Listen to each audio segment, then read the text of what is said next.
Dando sequência ao nosso testemunho, eu quero ler com você aqui 14 e 15, que diz assim: Se me amardes, guardareis os meus mandamentos, e eu rogarei ao Pai, e ele vos dará outro Consolador, para que fique convosco para sempre.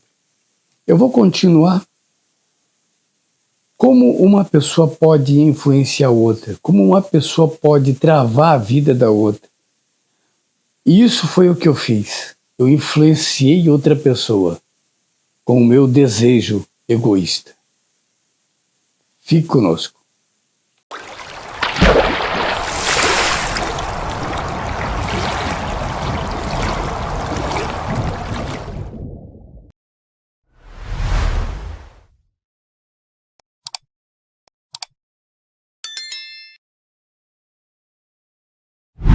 Pois bem, o que acontece com o viciado, ou uma pessoa que tem algum distúrbio, uma pessoa que tem alguma relevância na vida, ela não percebe que ela está sendo usada como um instrumento para atrair outra pessoa, para influenciar outra pessoa.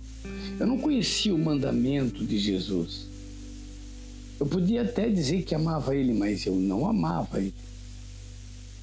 E então eu comecei a influenciar outras pessoas, passar essa ideia de que a droga não é o fim do mundo, de que a droga não deve ser rejeitada, que isso é um ato comum, é normal. Da mesma forma que o homossexualismo era, né, um ato condenável, ele era condenável, a mesma coisa que a droga era condenável. Hoje você sabe que pode usar, né? Pode usar se você é um usuário de droga, né? E isso, então, o perigo é isso, a influência. E eu comecei a influenciar outras pessoas a falar do meu desejo, falar que eu queria ir projetar, eu queria conhecer outros mundos, né? Antes mesmo de morrer. E o mais triste dessa história toda foi quando a minha mãe, né? Ela descobriu que eu estava usando drogas e ela ficou muito desesperada. Ela perdeu a graça, ela perdeu a paz, ela perdeu a esperança, ela perdeu o chão quando ela descobriu que o filho dela usava droga. Na família sempre ouve falar que tem o ovelha negra. Eu posso dizer que eu fui uma ovelha negra, né? Eu travei a minha mãe. Eu vi ela chorou muito. Eu vi ela chorando, e então eu tive que sair de casa, né? Por uma questão de financeira, eu tive que sair de casa. Então minha mãe me orientou que eu fosse morar na capital, Florianópolis, com uma madrinha minha, né? Ela era minha madrinha, e eu fui morar com ela lá. E eu fui estudar, lá tinha faculdade, era mais fácil, né, de estudar, e ela queria muito que eu estudasse, né? E com isso eu saía dali do meio daquele povo. E eu fui para lá. E quando eu cheguei na capital, eu fui morar com a minha madrinha, consegui um serviço e comecei a trabalhar, né? Comecei a trabalhar. Mas entenda uma coisa.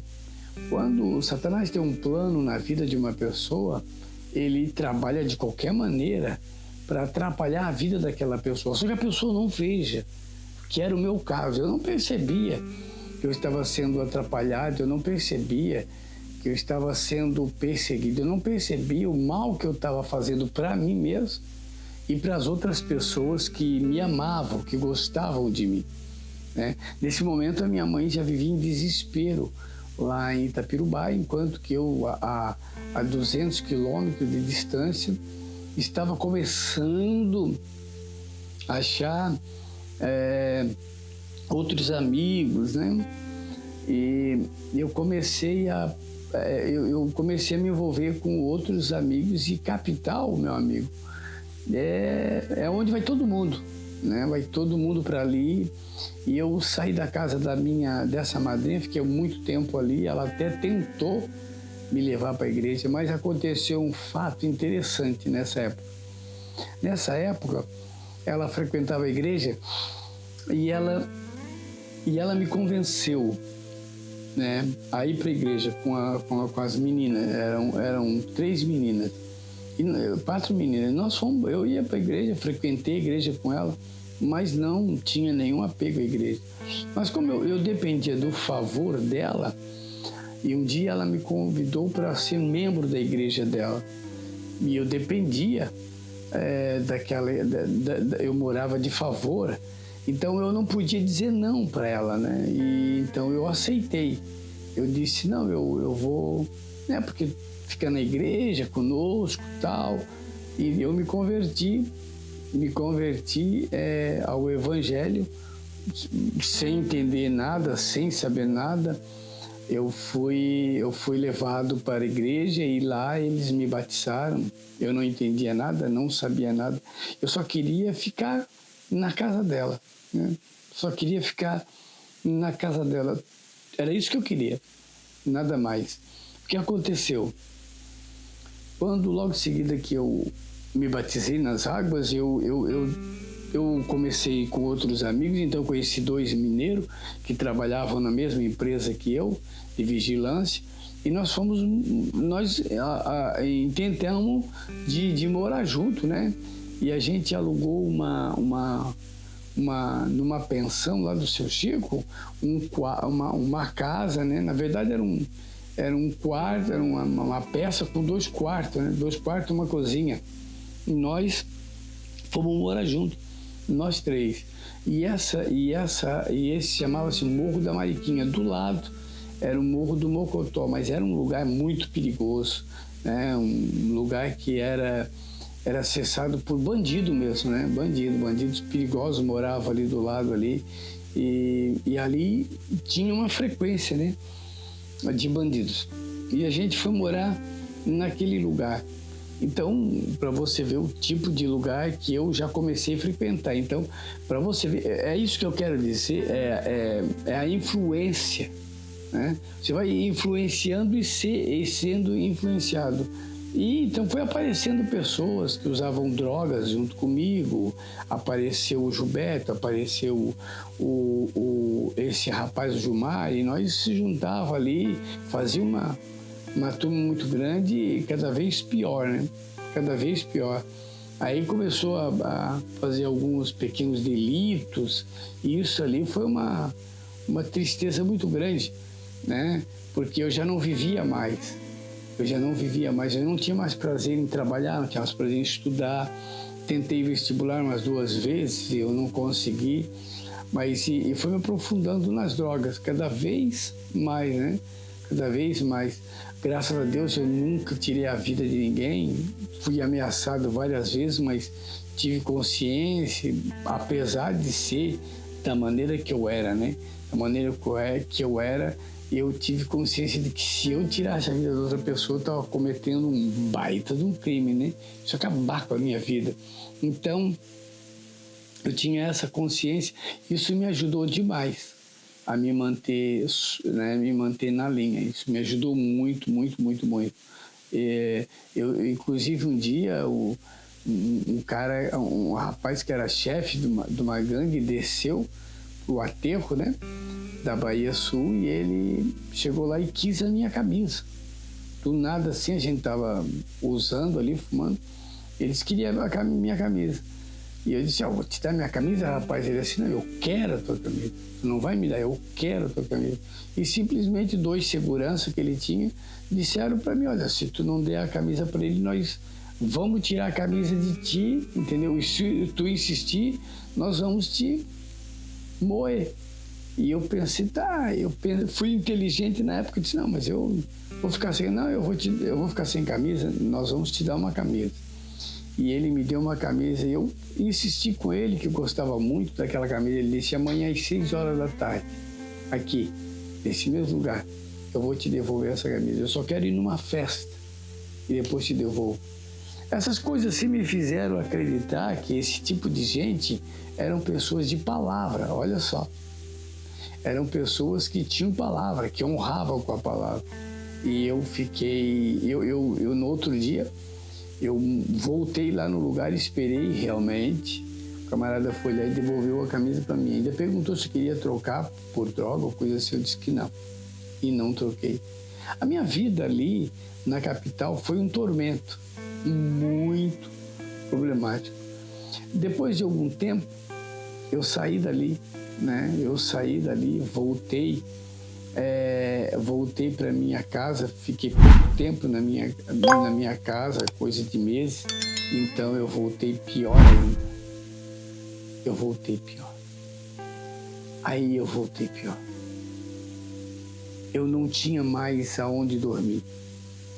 Quando eu voltei para a capital, eu não tinha mais aonde dormir. Eu fui dormir na rua. Literalmente, eu tornei-me um andarilho. Eu fui dormir na rua. E eu dormia na praça, eu dormia no banco, eu dormia em qualquer lugar. Um dia, eu estava dormindo no aterro e deu uma chuva muito forte. Eu fui me encolhendo e tive que me encolher e fiquei debaixo da marquise, dormindo em pé. Outra vez, eu fui dormir numa casa antiga, que eles estavam desmanchando,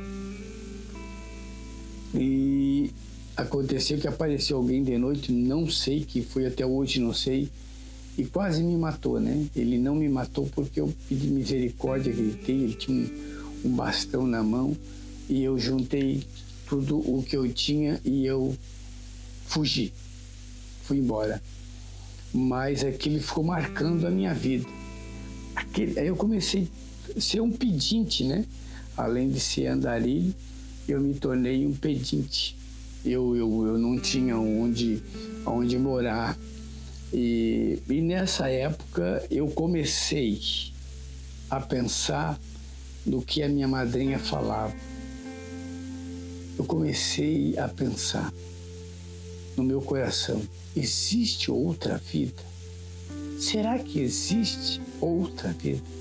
Foi quando eu conheci uma menina que era do Hare Krishna e ela começou a pregar para mim sobre a reencarnação. Veja como isso é perigoso, a influência que isso traz. Eu estava num problema muito sério na minha vida e de repente ela começou a falar sobre reencarnação. E isso começou a entrar no meu coração porque era tudo o que eu queria, um outro mundo. Eu queria saber do outro mundo. Quem já assistiu aquele filme O Alto da Compadecida, veja que o grilo, ele enrola o Lampião, né? Ele diz que existe outra vida, tal. O Lampião acreditou nele, né? E ele matou o Lampião. E o capanga dele matou o Lampião e o Lampião não ressuscitou coisíssima nenhuma, né? E ali foi uma enrolação e eu pensei que aí eu comecei a andar com essa menina e ela disse: olha, se tu morrer, tu vai voltar numa nova vida, né? Uma vida muito boa. Tu pode ser um homem de sucesso, tu pode ser um homem rico, mas também pode ser um cachorro, um gato. Diz que esse negócio aí pode resolver o meu problema. E um dia eu fui para casa pensando, né? Então, se eu me suicidar, eu posso ressuscitar numa pessoa importante. Eu pensei assim. Eu achei que isso poderia acontecer. Eu achei que se eu me suicidasse, eu poderia me encarnar numa pessoa importante. E o que aconteceu foi que eu tomei uma overdose. Eu saí atrás de alguma coisa que fosse muito forte e que pudesse me levar para um outro mundo. Eu precisava conhecer o outro mundo. Isso é que acaba levando a pessoa ao suicídio, à rejeição. Eu era rejeitado pelos meus irmãos, pela sociedade. Eu era rejeitado pelos amigos. Eu era uma pessoa que não tinha valor. Por quê? Por causa das minhas atitudes, do meu comportamento. Talvez você, meu amigo, que eu já falei no outro vídeo, que é um homossexual, e quantas vezes passou na sua cabeça o mesmo que passou na minha? Eu, tirando a minha própria vida, eu posso voltar como uma pessoa importante. Se eu tirar a minha própria vida, eu posso voltar como uma pessoa importante. Que engano. Um baita de um engano. E tem muitas pessoas fazendo isso. Porque eu não amava e não guardava os mandamentos de Jesus. Está aqui, ó. 14 e 15. Se me amares, guardareis os meus mandamentos. Eu não amava Jesus e nem guardava os mandamentos dele. Eu queria um outro lugar. E eu fui levado ao suicídio. Eu fui levado a me suicidar. Esse é um grande risco que muitas pessoas correm. O suicídio. Achando que o suicídio vai ser uma saída para os seus problemas. Negativo. Seus problemas não se acabam quando uma pessoa se suicida. Os problemas delas não se acabam. O problema dela continua. Ela não se livra do problema, em hipótese alguma. O problema se torna maior ainda. Então, quando alguém vier lhe falar para você de um descanso na alma, que você vai ter um descanso na alma, não aceite. Eu precisava de uma droga forte, uma droga que me tirasse dessa vida e que me levasse para outra vida. Eu queria fazer história. Você nunca ouviu falar na droga que eu vou falar agora. Eu tinha pouco dinheiro e não podia estar comprando cocaína ou heroína e tantas outras drogas mais caras. Sabe o que eu fiz? Uma coisa que talvez você nunca fez na sua vida e nem deva fazer. Eu peguei o lírio branco que dá no campo e eu fervi com vinho. Mas não foi forte. Não foi forte. Então, eu procurei cogumelo e fiz um chá. Eu fervi o cogumelo com o vinho, fervi, até que é uma espuma. Parece incrível. Mas eu estava disposto a descobrir outro mundo. Eu estava disposto, eu queria ir para outro mundo. Volto a falar, esse é o perigo. Perigo. O perigo da influência. O que aconteceu? Fizemos aquele, eu e meu amigo fizemos o chá e eu tomei. Era para tomar um pouquinho. Talvez 30, 40, 60 ml, nem isso. Porque era uma coisa muito forte. E o meu amigo disse, isso é perigoso, então toma um pouquinho. E eu achei que aquilo ali era a ignorância da parte dele. Mas tudo bem, eu obedeci ele, tomei um pouco, ele tomou, e a gente ficou por ali esperando a reação. Ele foi no banheiro, eu voltei, tomei o resto. Mais 2 ou 3 copos. Quando ele voltou, ele olhou lá no recipiente, na panela, não tinha mais nada. Ele botou a mão na cabeça e disse, esse cara, tu vai morrer. Eu falei, vou morrer nada, tu vai morrer. Tu tomou tudo que tinha no copo ali, tu vai morrer. Tu tomou muita coisa, eu disse que vou morrer nada. Mas eu estava num transe tão grande, que a morte para mim parecia ser uma coisa tão normal, era esperado por isso. Tome cuidado. Essas pessoas que lhe oferecem esse tipo de viagem, né? Isso não existe. Uma vez teve uma novela até na Globo falando sobre a viagem. Isso não existe volta, não existe retorno. Se você está passando por uma situação como essa, rejeitado, não aceita o seu próprio corpo, não aceita a sua situação financeira, não aceita a sua situação social, calma. Jesus disse, vinde a mim, 11:28 de Mateus, vinde a mim, eu vos aliviarei. Não entra por o caminho que eu entrei. Eu posso dizer isso para você, não entra por esse caminho. Esse caminho não tem volta, Você não vai conseguir retorno nesse caminho. E eu entrei por esse caminho. E eu tomei. E eu fiquei completamente fora do ar. Eu fiquei completamente dominado, dopado. Eu fiquei no êxtase tremendo, terrível. Eu tinha lapso de consciência, mas eu estava inconsciente.